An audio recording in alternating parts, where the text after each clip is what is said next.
Maayong hapon mga kautoran kag kabyanan.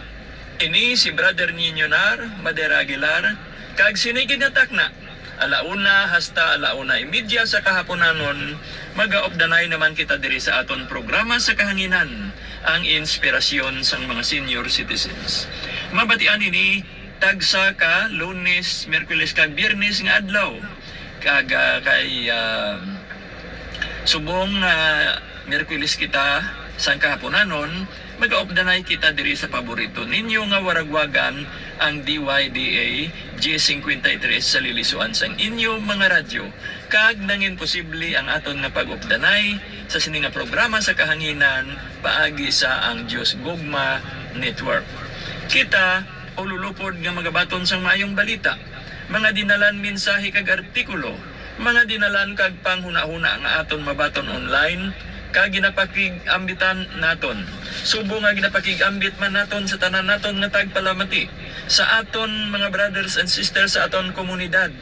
Nga sa diin nagahiliusa kita sa pag-welcome sang good news nga mangin gabay naton sa aton mga buluhaton kag inspirasyon sa matag adlaw naton nga pagkabuhi. Ginatamyaw naton ang tanan-tanan sa aton komunidad.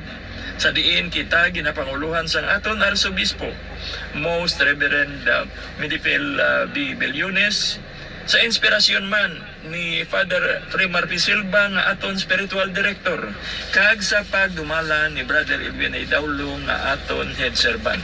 Siya ginaupdan sang iya bugos nga panimalay ng Diocese Lia kag sang mga kabataan kag kaapuhan, kag subong man sang mga brothers and sisters naton nga tagpatigayon sang nanarisari nga mga ministriya sa aton nga komunidad, kag sa ila didto sa mga doog na may mga chapters kita kag malambutan sang aton nga presensya.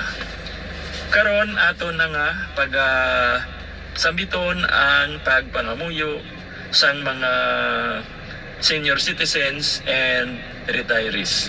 Sa ngalan sang Ama, sang Anak, kag sang Espiritu Santo. Amen. Mahal nga Ginoo, madamo gid nga salamat sa sining kabuhi nga ginaangkon namon bisan pa nga yara na kami sa edad sang pagretiro. Nga ginkahamot-an namon sa pihak sang mga kabudlayan nga amon nasugata sa amon mga alagyan. Sang primero, ginkasubo namon ang pagretiro. Kaabi namon amo na yadto ang katapusan sang mga binungahon namon nga tinuig. Apan nagsayop kami Ginoo, kay imo ginasulit-sulit sa paghambal dira sa amon tagipusoon. Magpadayon kamo, magpadayon kamo. Pangitaa ang kalipay sang inyo kasing-kasing.